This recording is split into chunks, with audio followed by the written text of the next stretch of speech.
लेकिन डरता था कि तुम लोग जिस असीम गुनाह के मुर्तकिब हुए हो, कहीं खुदावंद मेरी शिफात को रद्द न फरमा दे।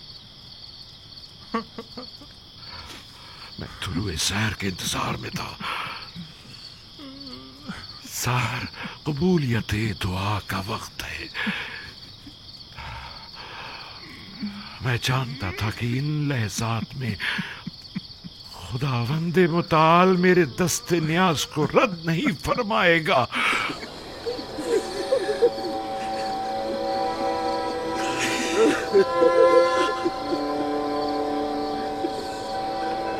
वो लोग कब तक यहाँ पहुंच जाएंगे?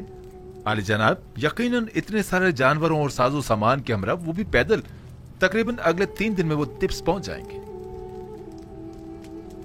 सिपाहगुजार हूं, मसरूर कुन खबर थी। खुदा आपको खुश रखे।